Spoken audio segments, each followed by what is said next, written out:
What's up, my content connoisseurs? It's Cody, and today we're going to be taking a look at Spies in Disguise. What a great ride, so let's dive on in.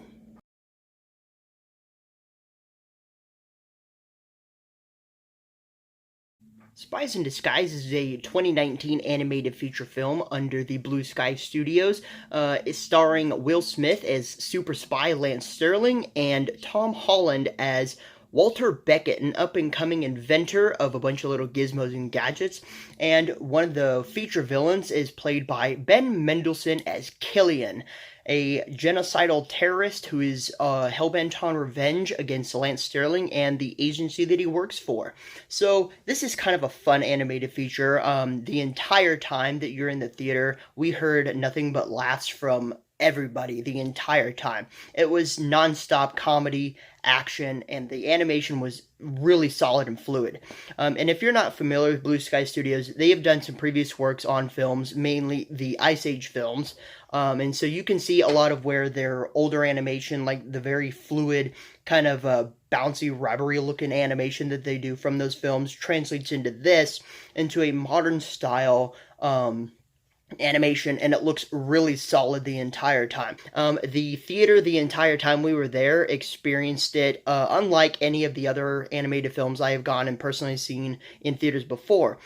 Sometimes I've gone with like friends, family, and they get a couple chuckles here and there, but this is one of those ones that generally felt like a theater audience experience where everybody the entire time, I don't think there was a single person in that audience that wasn't laughing.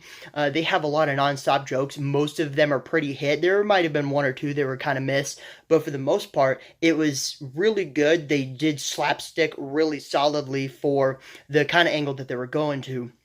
And as far as the actual premise of the film, it stars, again, Will Smith as Lance Sterling, the super spy, and Walter Beckett, played by Tom Holland, both of whom are trying to work together as the film progresses to try and better the world through their own perspective. Walter Beckett is a younger generation. He's actually referred to in the film as a millennial, which got a lot of laughs out of a lot of people. And he does a lot of things in the sense of trying to protect people without harming anybody. He's trying to eliminate the crossfire of casualties, trying to save both bad guys, good guys, and just people in general. And it's actually a really modern take on how, government affiliations go in and try and, solve things through a lot of wartime efforts, and there's tons of casualties in those kind of settings, and it is a very adult look through a kid's film, and I think that is a really solid way to do that, because there are films in the past that have tried to do this, that tackle, modern political issues in a adult manner and try to market it towards kids, and it just doesn't really hit that mark, because they either end up coming off as, too adult oriented and kids are just not going to find intrigue in the film, or it becomes off, as kind of laughable and poking fun at the issue more than actually tackling the issue. Something like Up is a solid way to, look at how life progresses, through childhood to adulthood and, experiencing death. And they tackle that in a very adult way while keeping children entertained at the same time. And I think this has a really high rewatchability for the kind of film that it is. And a lot of the political issues that it does tackle are a lot of stuff of how, older generations from the 20th century are trying to adapt with millennials, from the mid to late 80s into the 90s into a more modern 21st century style. A lot of it does have political satire in a sense, but again, it does it in a way that's not dumbing it down for adults to where they, feel insulted, but it does make them feel like they can actually, at least from my perspective, and a lot of the other adults in the audience, there were huge age ranges, from like my age, about 20s to, 30s and on up. And, a lot of the people in the audience genuinely enjoyed the film and the message that it tried to get across. It was a fun family flick. And if you just disregard the entire political satire that it does go for in certain instances, it is still a genuinely enjoyable film. Again, Tom Holland and Will Smith have perfect chemistry. I'm not really a huge personal fan of Will Smith's acting. A lot of the times when I see him in films, I just see Will Smith as Will Smith, but he does have some solid acting chops to bring to the table, and somebody with, Tom Holland's newer experience with the younger generations and stuff, just coming off the entire train that was the MCU. Tom Holland's getting into a lot more, steady lined work, and this is one of those ones that I genuinely think Tom Holland does a solid performance in. And now the villain Killian is a genocidal terrorist in this, and he's actually looked at as a more of a sympathetic villain. I wish they would have expanded more into it, because throughout the majority of the film, he basically is set to take on the entire, the U.S. government, essentially, and, disbanding them by killing them all through this machine called the M9. And it's like this really awesome spy drone thing that can, take out entire just battalions of people and stuff. It's really solid.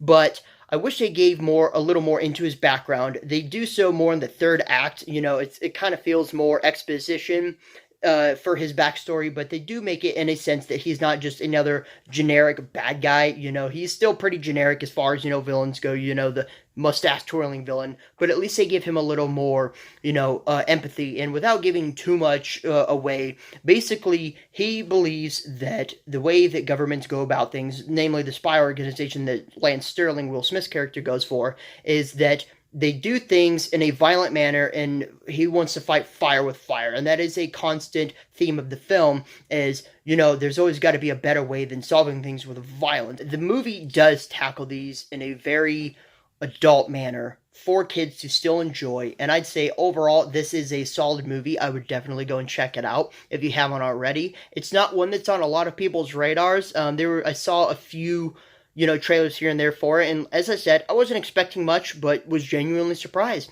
But I think that's all I've got to say. Definitely go check it out. It does not feel like it drags on, like some of these other modern movies that try to placate to too much of a child mentality, like the Despicable Me movies, at least past the first one, the Minions movies, most of the Ice Age films past the first, and maybe even the second one.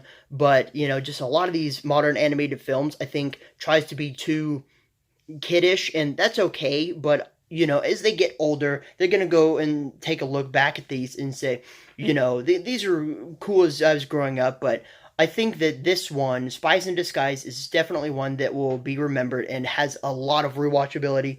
And as kids get older, they will genuinely understand and take a look back at their childhood watching this film and get a more adult experience from it. Like from when I was a kid, I really enjoyed movies like The Hunchback of Notre Dame. And when I got older, I was able to, respect and admire the tone of the film, because it is a very dark tone film.